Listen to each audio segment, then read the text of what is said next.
Tak, właśnie, żebym sam nie siedział tutaj. Proszę? Żebym sam nie siedział, nie? Tak, tak, Chodźmy tutaj, panie ambasadorze. był taki postulat,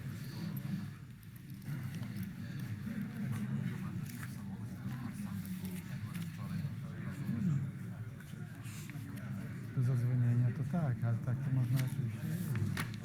Wszystko jedno.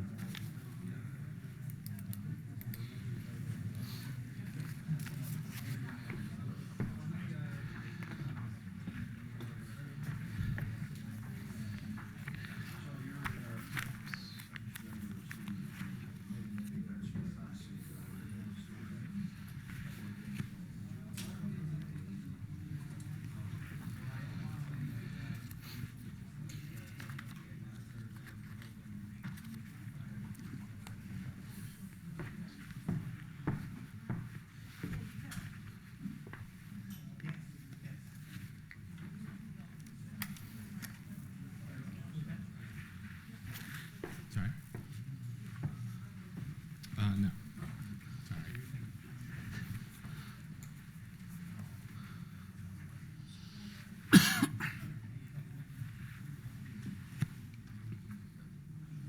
All right, good afternoon. Welcome to the American Enterprise Institute. My name is Stan VEUGER. I'm going to briefly introduce our main speaker today, Polish Deputy Prime Minister Mateusz Morawiecki. I figured I'd give it a shot. I have long been a fan of Poland ever since I was about, I think, 4 years old, because my hometown of Breda in the Netherlands has a lot of Polish themes to it. There's a German Panther tank parked in the heart of the city that was donated to the city by its Polish liberators. Its Polish liberators were the first armored division under General Maciek. The two main streets in the city are the General Maciek Street and the Polish Road, and there are 3 Polish military cemeteries. Why am I telling you that? Not because I hope that a Polish intervention to liberate the city is necessary anytime soon, but to express a debt of gratitude and to explain to our friendly entities over here why my pronunciation of the Polish Deputy Prime Minister's last name is so outstanding.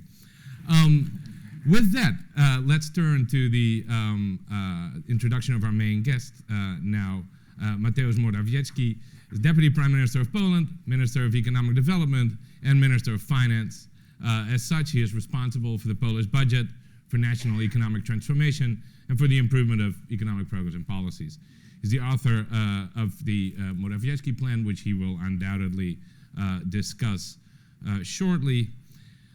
He is a graduate of the University of Wrocław, and also of the Wrocław University of Technology. He also attained an MBA degree at the Wrocław University of Economy and a master's degree from the University of Basel. I think there's a range of other universities and colleges you have attended, at least for some time, including Central Connecticut State University. I will not list all of the other ones, but they are in this document that some of you may have received upon arrival. Anyway, with that, I would welcome you to the stage. We're going to do about 15 minutes of opening remarks. Then we'll turn to a panel discussion led by my colleague DALIBOR ROHAC, where we will be joined also by ONDREJ SCHNEIDER of the Institute of International Finance. After that, we'll have a few minutes for public Q&A. Mr. Deputy Prime Minister. Thank you.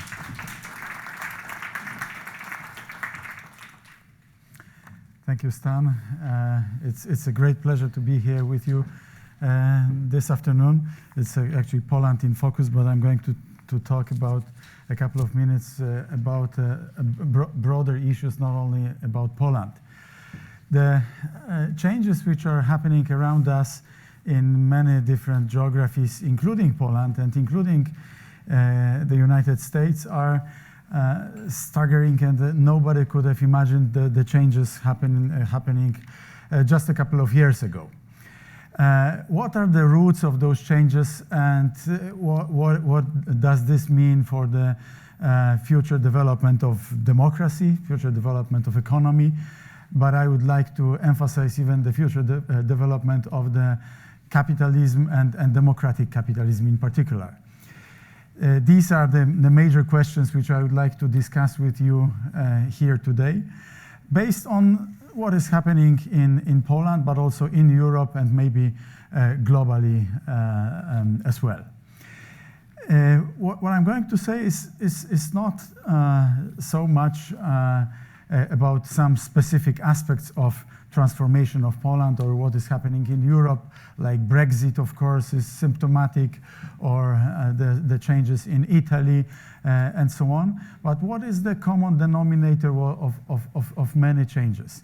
And one common denominator which we have identified, and we try to address this in some policies, policy changes, is the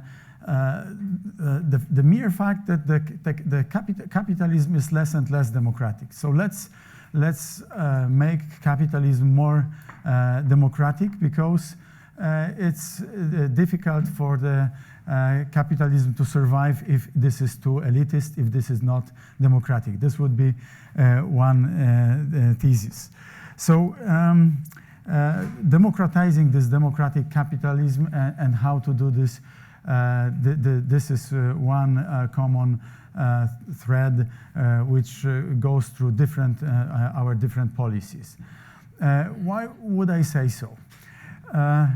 First of all, the most important change over the last 20, 30 years is that we have a new form of capitalism. We have a form of capitalism which we have, to some extent, observed in the history, where some strong companies, sectors, they actually dominate so much that the states and societies and trade unions and other stakeholders, they are weaker and weaker. At the times when, like 100 years ago or 15 years ago, the wealth meant property, tangible property, as machinery, plants, or equipment, it was maybe easier to understand the developments around us and the role of state and the role of corporations within the realm of capitalistic system. Today, when the property is more and more hidden in intellectual property rights, it's hidden in platforms, in networks, in communication systems, in distribution power, it's more and more difficult to recognize where the real power lies. And so very often we say we need more of the government, or we need less of the government. Government should be more market-orientated or less market-orientated. I would say the most important question is whom the government is for, rather than the size of the government, or is it a little bit to the left or a little bit to the right. We see in Europe these days that there are governments to the left or to the right, but the differentiation is really if the governments are on top and if they try to change the system. Try to change the system for many, for the majority, rather than for few. The basic rules of capitalism are not 10 commandments, are not written in stone. They need to get changed. They evolve. Of course, they evolved many times during the last 250 years. But sometimes we get used to the situation, to the current state of development, and we forget about this truth. Like in the World of Yesterday, Stefan Zweig, famous book, where he describes the world of yesterday from before the Second World War and then before the First World War. I think that we are probably in not dissimilar situation today. not necessarily that there is a huge jeopardy just behind the corner in terms of another war, but the circumstances around us are changing so rapidly that then, with the benefits of the hindsight, it's so obvious that we should have realized this much sooner, and we should have reacted for this much more quickly. And right now, I think that we are in exactly such a situation. So the coming challenge, which I would describe, is not to the economy and not to business and not to technology, is the challenge to politics and challenge to democracy. Because if there is not appropriate political change, understanding all which is happening around us, it's difficult to change the economic system of which basic rules are in the hands of the economic elite, for whom those basic rules are serving. And similar situation was actually in Poland. Some of you might have heard some tam-tams coming from over Atlantic, and you talking to some colleagues who sympathize or do not sympathize with this or that political party. You may have different views on what is happening in Poland. But I would like you to see the situation, the political and social situation in Poland in that very context. Like in the post-transformation, I myself was quite active in the 80s in the communist times, so I was the eyewitness of what was happening in the 1989, and then in the 90s. Post 1989, a new system was established. This was post-communist system, where previous communists, they actually dressed up and they became first capitalists with a system which became more and more oligarchic, not as bad as in Ukraine or in Russia, to be honest, but not as democratic and based on some rules like in the Western hemisphere. So we were caught in between, and we were transforming economy. By the way, selling off 80 or 90% of our property predominantly to foreigners, which is one of our Achilles heels of today's economic development, but that's maybe for the question and answer session. So during the 90s and in the noughties, we have had a system which was working well for 20, 30, 40% of the population, but a significant part of the population was marginalized. So like today, when you this question, probably everybody asked this question to yourself, who is the winner and who is the loser of globalization, and who is the winner or who is the loser of incoming industrial revolution 4.0, robotization. By the way, robot is one of the very few words in English which comes from Polish or Czech. We say from Polish, but Czech say from Czech. So it's nice anyway. Robot. From this point of view, we would say that it's not that the winners or losers of the globalization is the majority of the population in Poland, or we also have flyover zones in Poland, flyover people, like you say here in the United States. To the surprise of many, somebody else has won the presidential election. So not dissimilar situation is happening in Poland, and therefore we are reprogramming our market economy and our policies towards more balanced market economy to take as many people with us on board as possible. And what we have done, and those of you who are interested more in this economic and macroeconomic situation in Poland must have heard this many times, we have spent more money on social and on infrastructure. So fiscal policy, we have activated fiscal policy in 2015 and 16. So many people would have warned us that this was a very dangerous move, because this can create budget deficit which could be unsustainable, and public debt could exceed 60% and so on. While at the same time, I can tell you that a little miracle is happening, because on the one hand, we have spent tens of billions of zlotys, which is tens of billions of dollars as well, 10 or 20 billion dollars, on infrastructure development and social matters. And our budget deficit is actually falling down.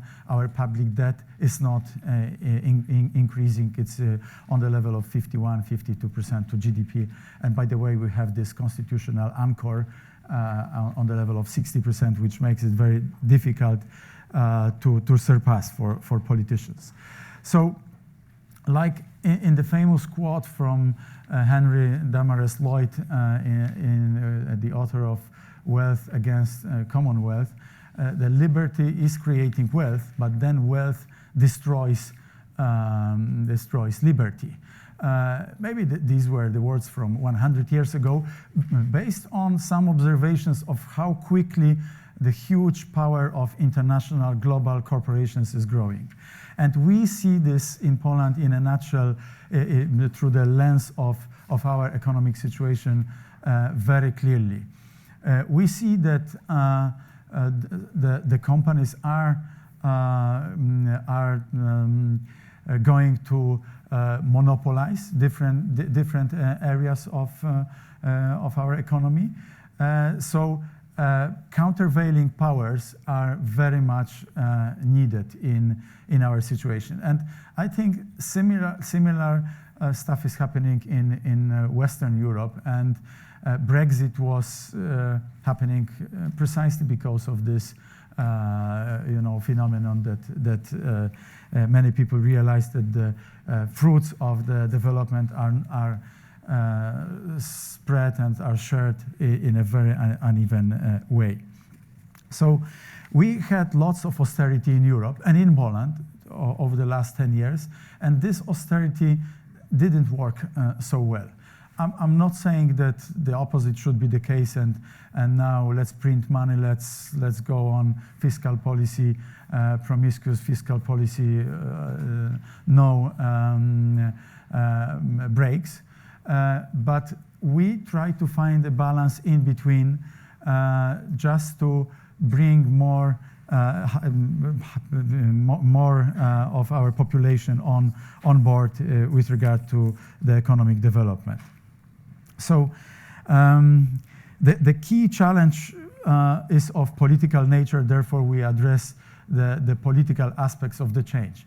And one aspect which is somehow controversial recently is changes to the judiciary system. But the changes to the judiciary system is so much needed because this is the common denominator of post-communist transformation. Like, without any revolution in 1989, 1920, the same judiciary system, the same judges became the same courts in free Poland, in the liberated Poland. And we see significant amount of inefficiencies, one of the worst judiciary system in Europe. So our opponents would have said, but you are attacking the basics, the foundations of democratic systems. We would say quite the opposite. We want to repair the democratic system. We want to make it more democratic, and this is why we try to repair also the judiciary system, which is changing the, so to say, the shareholder capitalism at the same time into stakeholders capitalism. This would be quite a change, but this is what we try to do in many different respects. In gathering some thoughts together, I think we might need new Bretton Woods today. not in terms of fixing real exchange rates and in terms of monetary system, but we need new international regulations to, with regard to multinational quasi-monopolies, cybersecurity, tax havens, and we need to agree between different countries, because today, again, like Mr. Lloyd said 100 years ago, we again encounter a situation where huge international multinational corporations are stronger than states. They dictate what the market should look like. And from this point of view, I think we should rethink our future, and this is what we try to do in Europe. In the European Union, more and more people realize that nothing is going to be as it used to be before, before the Lehman collapse and before the financial crisis. We have lots of different signals that the world has changed, and with the one other monster looming behind the horizon, which is robotics and technological change, we have to change many policies and procedures within the capitalistic system. One of the reasons why we have to do this is that the level of inequalities in Poland, I heard in the United States as well, but level of inequality was growing, and this was unsustainable. So we try to bring it back to a reasonable level, because if this is too egalitarian, it's of course bad, because socialist system is not working. But at the same time, if the changes are too big, if they are unsustainable, we may end up with a very dangerous situation. So, summing up the whole introduction, I would say that we are going through some serious experiments, some serious changes in Poland, but after 16 or 17 months of the completely new government, and by the way, I was coming from the other side of the barricade, because I was a banker for 25 years, and for 10 years I was CEO of the bank, so I was from the so-called establishment, and I know quite well how the situation looks from the other angle. What we try to do is to democratize the access to capital, democratize the whole economic system, to actually save the capitalism and democracy for many, for everybody, rather than for few. Thank you very much.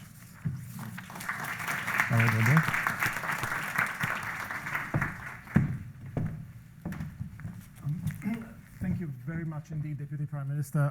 My role here is largely decorative, but I'll try to guide us through a short conversation between the Deputy Prime Minister Morawiecki and ONDREJ SCHNEIDER, the Chief Economist for Europe at the Institute of International Finance. And then towards the end of this meeting, we'll open it up for Q&A. Like the Deputy Prime Minister, ONDREJ rather reminds me of Raphael's dream of Scipio, in which dreaming youth is confronted with the choice between the callings of a contemplative, scholarly existence and the rigors of an active life, in this case in commerce and in public policy. He taught economics at Charles University in Prague, at Georgetown, but he also advised successive Czech governments and worked for the OECD and the World Bank. But by far his most important achievement is that 12 years ago he supervised my undergraduate thesis at Charles University in Prague. And ONDREJ, I want to start with you. You returned recently from Poland, where You spent some time with the Deputy Prime Minister's colleagues at both the Finance Ministry and the Ministry of Economic Development. I was wondering whether you could give us some sort of preliminary assessment of how the implementation of the Morawiecki plan is going so far, what your impressions are. Thank you for the question. Thank you for inviting me, and thank you for your brilliant introduction. I find it a little difficult for me as an economist to follow up on this introduction, which was wide-sweeping and actually covered history and a version of capitalism. I'm more narrowly focused on economics, so I apologize in advance if I sound too narrow-minded. But I think it might be useful when we talk about the grand ideas and when we talk about revolutions and changes. It's good to have some understanding of where we are, what the economy looks like, what are the numbers. And that's why we travel to Warsaw. That's why we travel to these places, and we try to understand firsthand how people see that. And I like to go to Warsaw because Warsaw is always, I cover emerging Europe. So I cover countries from Russia, Ukraine, then Poland, Czech Republic, Hungary. And I think that Warsaw is the best city to visit. It's the most dynamic. It's not the most beautiful, but it's the most dynamic. And every time I go to Warsaw, there are new skyscrapers, new offices, more people on the streets, new metro line even. So from that point of view, when I go to Warsaw, I always felt that this is the country that actually knows where it's headed and what it's doing. And when I look at the numbers, when we try to compare data for Poland to other countries, we always felt that Poland was the best example of transition. Transition from communism to capitalism, whatever form you choose, is difficult. And I'm from the Czech Republic, so we had our share of troubles. But I think that Poland has chosen the road that has been most successful among the countries. Maybe Slovakia is another example. So I find myself in a little different, strange situation as a foreigner. I feel tempted to defend the record of the Polish transition. And so when I was preparing for this panel, I looked at some data. And for example, some basic, I apologize for that, I'm economist, basic data. And I was surprised to find out that actually when you compare 2 decades, Poland and its biggest trading partner, Germany, Poland grew more than twice as fast as Germany, and it actually grew faster than what the standard convergence theory would predict. In standard convergence theory, we assume that the gap between 2 similar countries will halve in 1 generation. Poland was much faster than that. So growth in Poland was faster than you would expect. I take as a fair point that looking at the GDP number is maybe too narrow-minded, it's maybe too misleading, because the GDP is just one number which doesn't tell you anything about the distribution of income. But I try to look at to compare inequality is not easy. As DALIBOR might remember, the inequality is difficult to measure. So the measure that is used most often is Gini coefficient, which I have a lot of reservation against, but that's one that is used. And so I look what's happening in Poland, and Gini coefficient has been declining in last decade. So maybe the level is still higher than Czech Republic. It's much lower than in the United States, of course. It's much lower than in Ukraine and Russia, but it's been declining. So at least looking at these basic numbers, one would not feel that this is a country that needs a radical overhaul of the economic policies. Maybe we as a foreigners, we don't see something that you see from the inside, and that would be useful to talk more about that, of course. When I go back to, I have some other point that maybe we'll get into later, but my feeling when I was in Warsaw in 3 weeks, I think it was 3 weeks ago or something, there was some kind of, how to say that, I think people understood better the economic policy of the government because the new government was sworn in November or December in 2015, so it's like 15 months now. And I must say that in first 6 months, there was fair share of confusion, and some taxes were well implemented and then recalled. So people were not so sure what actually is happening and where the government will go. FS mortgages will be cancelled, will not be cancelled. So these things seem to be now settled. And so people are feeling more confident. But at the same time, I must say that the strategy that the government seems to be pursuing now is so ambitious and so wide-ranging.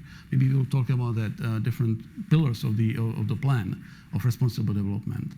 That my feeling is that implementation of such a wide-ranging plan of reforms will be challenging, and might bring or entail a lot of unintended consequences. And I would be happy to talk about that in future discussion with the Deputy Minister of our colleagues. But my impression from Warsaw was after 6 months of confusion was broadly positive. But as they say, more research is needed. So we will travel again, and I hope we will have a discussion in your ministry when we come next time. Deputy Prime Minister, would you care to perhaps elaborate a little bit about the intellectual origins of the plan, and also what its principal components really are? Because that's the information I was trying to get out of Ondrej, but he didn't quite get my hint. Yeah. So this is quite a combination of different policies, like the new institutional policy, new industrial policy, lots about changing institutions, how to change institutions to make them more efficient, but also how to capture the value added in the development of different sectors.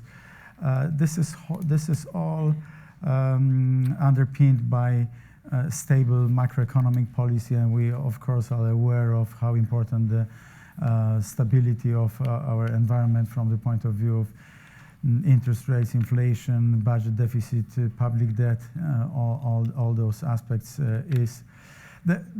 We came from a diagnosis which was actually widely shared to the point which Ondrej made before, that Poland fall in 5 traps, like one being middle income trap, which is not similar to many other countries, but this is a fact in Poland. Another one is demographics, which is quite easy to imagine as well.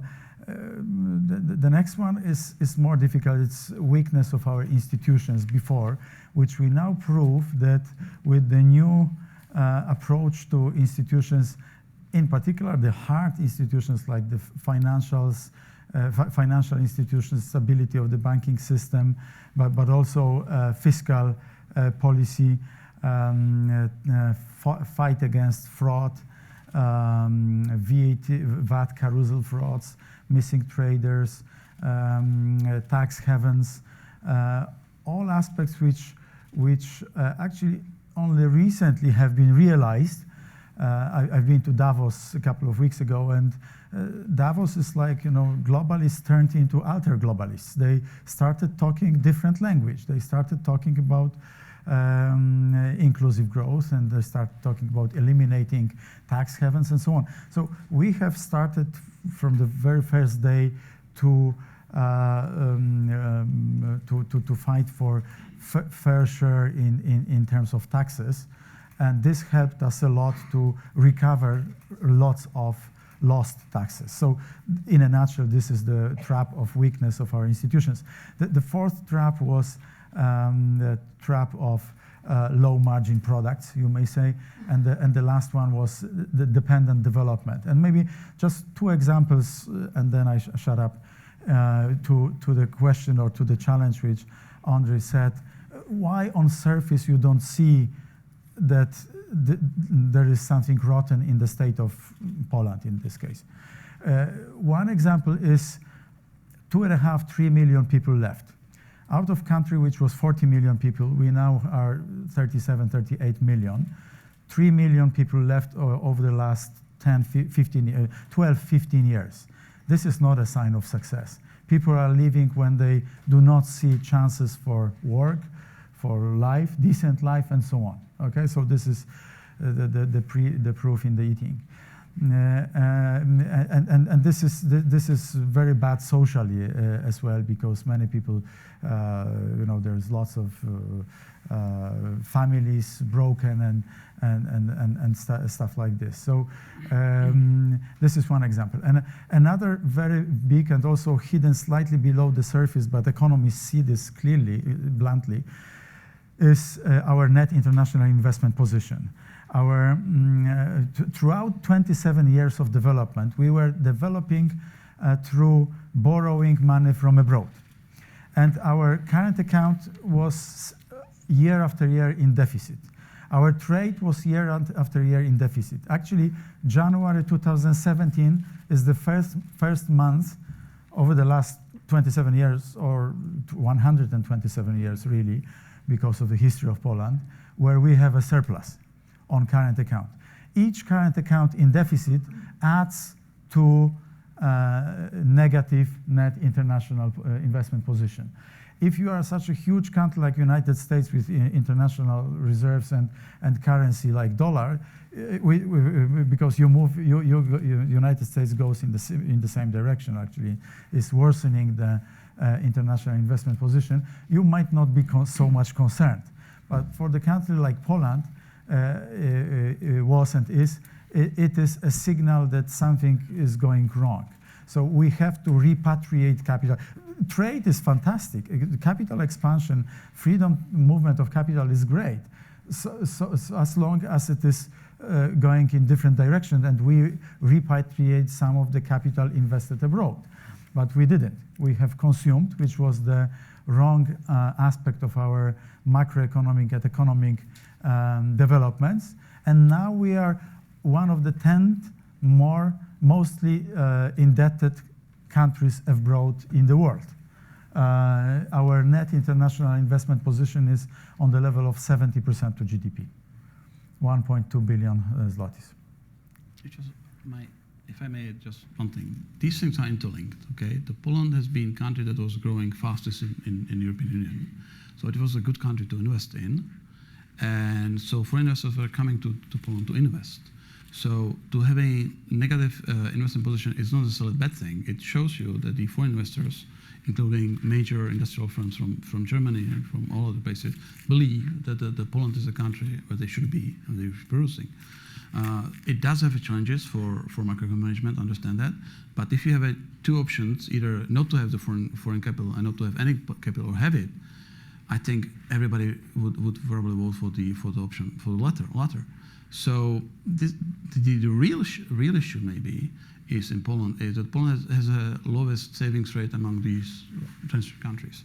That's why this is why the Polish are so spendthrifty, why they don't save more.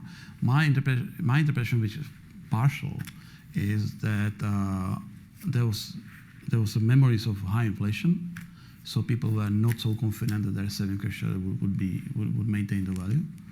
And then there were little too many changes in the pension system that actually led to some destabilization of people's expectations, because first you have second pillar, then you have a third pillar, then second pillar is being downside, now we have third pillar. So there's not enough stability for long-term savings environment, which we might see in other countries like the UK or US or Netherlands, for that sake. But I think that simply looking at the net investment position we have two explanations for that, and I think that we wouldn't have a fast-growing Poland without foreign investors, foreign investment. So it's not necessarily a bad thing. Just one little addendum to this. We have great examples that you could have very strong GDP growth without such a over-dependency on this international debt.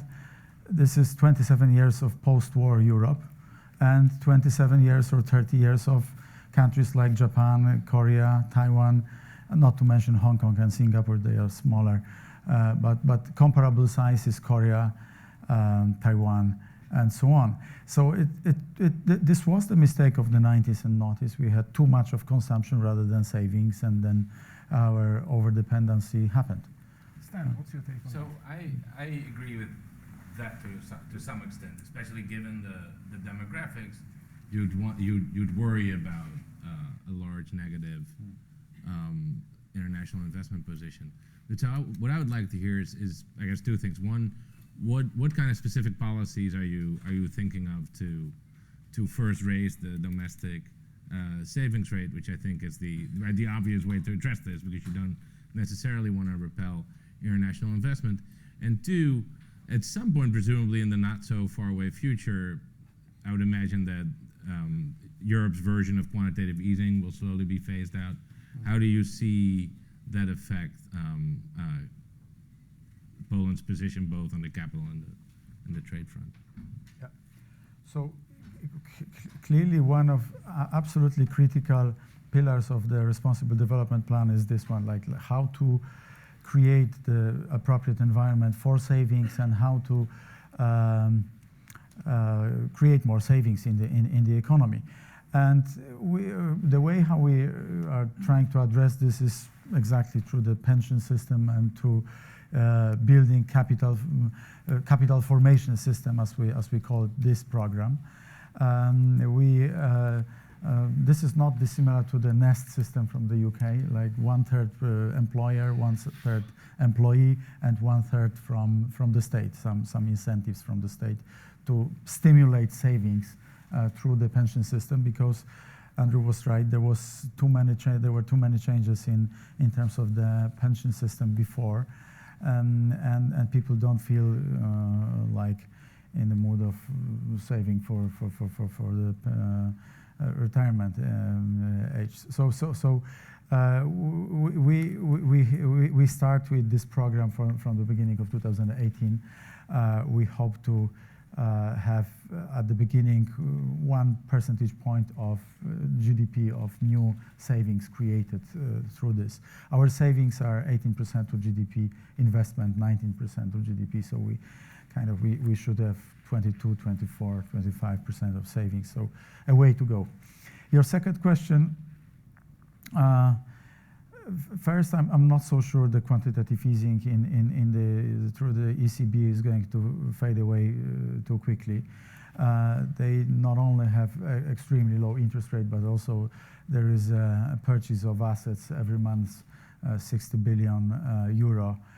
Mortgage-backed securities, and in particular treasuries from different countries of the Eurozone. And the last couple of days even there were new data coming that the inflation is may be going down again, which is the sign of weakness of the economy at this stage of the phase of the economic cycle. In terms of any restrictive policy by Fed or by ECB, we are vulnerable, but only to a medium extent, I would say. In terms of our overall public debt is not very high, and mid-term objective is to almost balance the budget. So our primary to have a primary surplus. Even today we have a primary surplus almost, or we are zero, frankly speaking, because we are, or maybe very little deficit for the last year, very little surplus for this year. So it's a critical factor for us, but not directly through this mechanism of monetary transmission, but indirectly through the impact on the Eurozone macroeconomic and the GDP growth in the Eurozone, export prospects for key exporting countries like Germany, the Netherlands, Austria, Denmark, Sweden, Scandinavian countries. So we cross our fingers for very good development of the Eurozone. But having said that, there is a jeopardy of the Eurozone being broken because of the tensions between the South and the North. I was writing one of my master theses on the optimum currency areas, so Bob Mandel, Roland McKinnon, Peter Kennan, and clearly southern part of Europe is not optimum currency area with northern part of Europe. It's true. I had a long list of hard-probing political questions I was hoping to ask, including on the European Commission's white paper on the future of Europe, including on the standoff between Poland and Brussels over the reform of the Constitutional Tribunal. But now is actually the time to open it up for your questions. So I hope I gave you ideas about the sorts of things you might want to ask about. So there's a microphone going around. Please wait for the microphone. Please make sure you introduce yourself and try to keep your comments and questions a little brief to make sure that as many people as possible can Make sure pitch in. you end your comment with a question mark, ideally. Ideally, but we are not going to be too strict about enforcing that.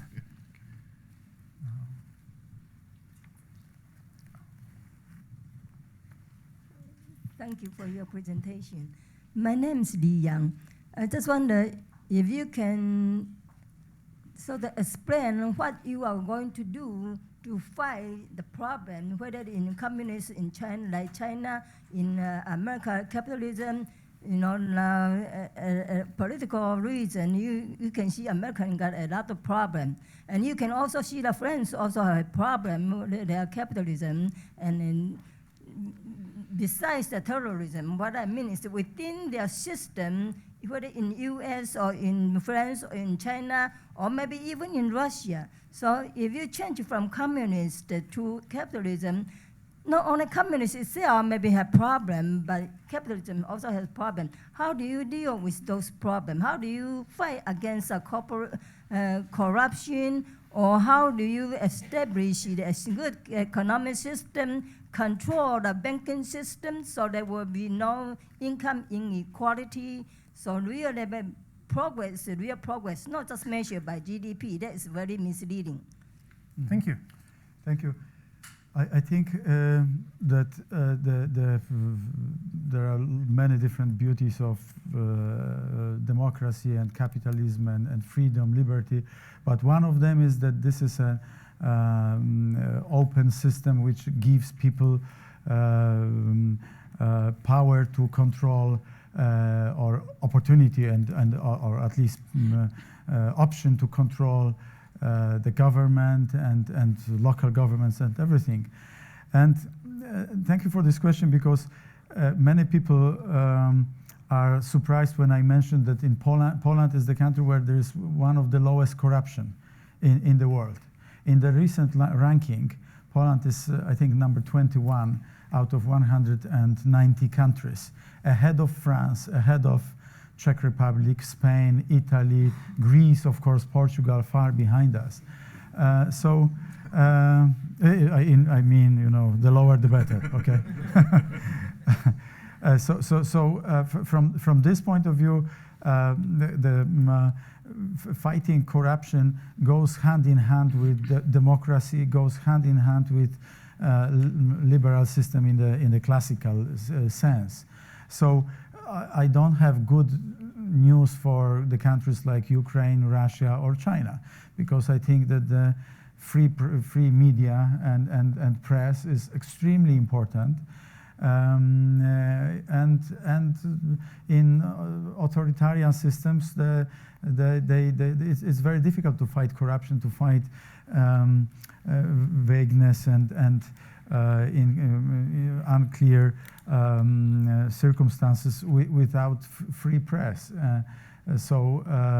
In Central and Eastern Europe, predominantly, we do have we have actually extremely free press, because most of the press is in the hands of foreigners as well.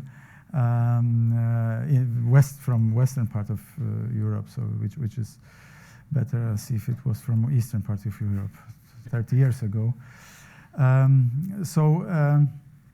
I think that these things go hand in hand. To some extent, countries like, of course, China made a phenomenal job in terms of taking people out of poverty, hundreds of millions of people, but this is based on a completely different system. and we know more or less how it goes, how it looks like in China. So I'm not going to immerse into this. Dalibor, given that you failed at planting your own question, you want to ask your question? I'll ask one of my I think that's reasonable. probing questions. So I think many in this room remember that on March 11th, after it was revealed that Donald Tusk would serve his second term as the president of the European Council, your colleague in the cabinet, Witold Waszczykowski, said that Poles should drastically reduce their levels of trust towards the EU. And he also suggested that perhaps Poland could block different EU initiatives and play a very tough game. Now, your plan to boost investment in Poland relies on, among other things, on an inflow of EU funds of the order of 480 billion zlotys over the coming years, which is around 112 billion euros. That includes the domestic contribution, of course. But are you not worried that your European partners might also start playing a tough game with Poland and perhaps that inflow might be affected as a result? No, I don't think so. Well, first, notwithstanding what it may look like from outside Poland, this goes the middle route and wants to be the stabilizing force for the European Union. We have lots of extremists like Podemos, Syriza, Marine Le Pen, and so on, populist movements, and some Eurocrats who would like to establish the United States of Europe, probably 200 years too early, or maybe never. We are in the middle between the two dimensions, so to say, and I think that our government will contribute to stabilizing Europe comparing to what may happen in Italian elections in a year's time, or in many other countries, including Austria, for instance. To Mr. Tusk, let's look at this from a different perspective. There was never a situation where an official nominated by a country was so loud against the government of a country, of this country, okay? Mr. Tusk behaved like this, which we didn't like. But then, okay, the things happen, you know, the new chairman of the European Union who has been, president has been nominated. The popularity of the European Union as an organization, as institution, so to say, is very, very high in Poland. It's actually one of the highest in the across different European countries. So I know sometimes it's difficult to disconnect the two, but let's disconnect. Like, there was this situation with Donald Tusk, so these things happen every now and again. And but actually we are very close, and we are very close to the initial idea of the European Union. The European Union as a free trade, single European market based on nations, national parliaments, and so on. And one additional comment to what you said about funds. We are not over-dependent of those funds. According to the European Commission, 70 to 75%. According to us, some 80% of each euro goes back to the other countries, to the European, to other European nations. So we are very happy with this because it is helping us in accumulating money and spending this for wise things like motorways, and not so wise things like aqua parks, stadiums, forgive all the football and fans and other gentlemen, opera houses. Please forgive everybody who loves operas. They are, of course, very much needed, but they are more, I'm not an economist, more of a cost rather than a boost investment and stuff like this. We have built lots of those from the EU funds before, so many people ask, where is this economic stimulus out of this? Oh, there is no, for obvious reasons.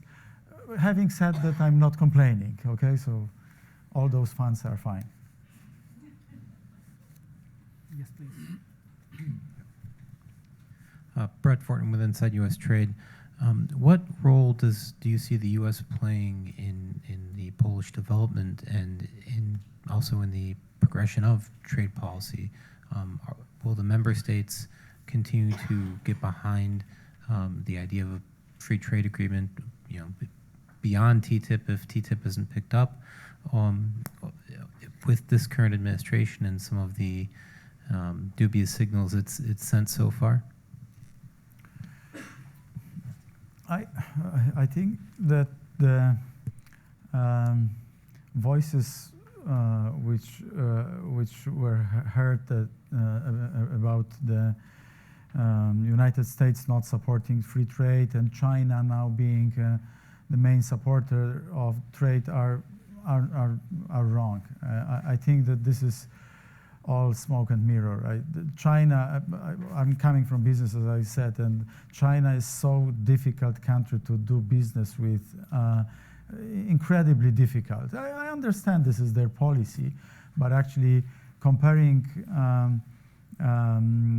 free market economy like the United States or Western European and Poland is to China, it's very difficult.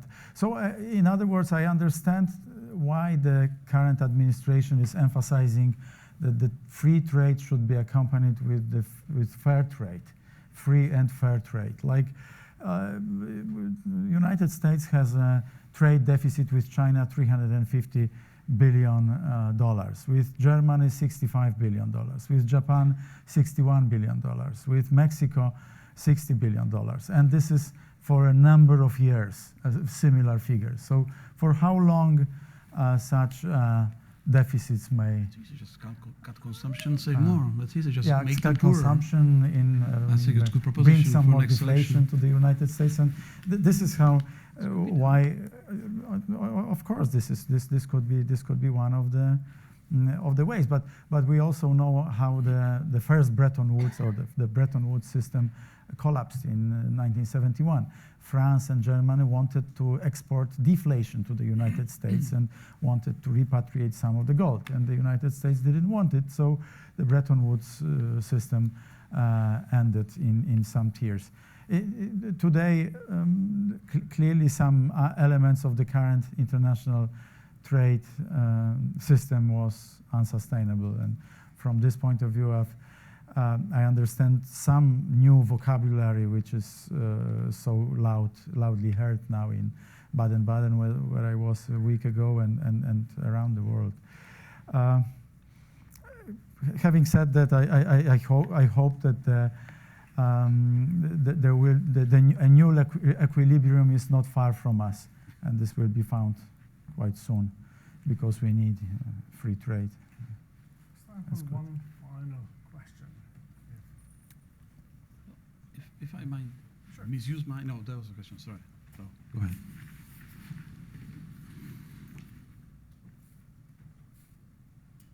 He's coming.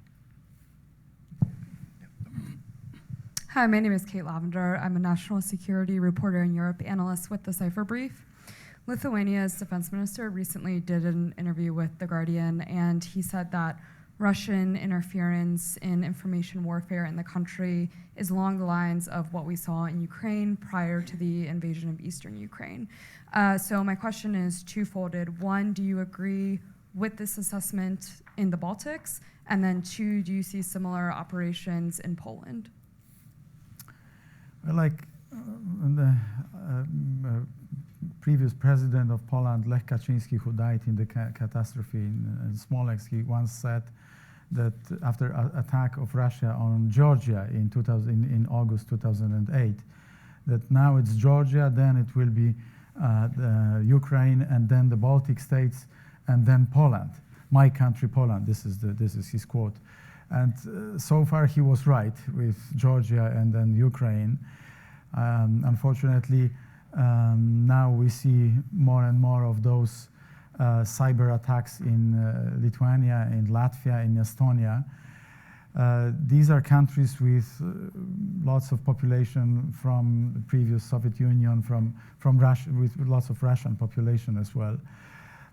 So the way how I would respond to this, I would try to merge, connect forces, work on cybersecurity on the European Union level and maybe on the level of NATO.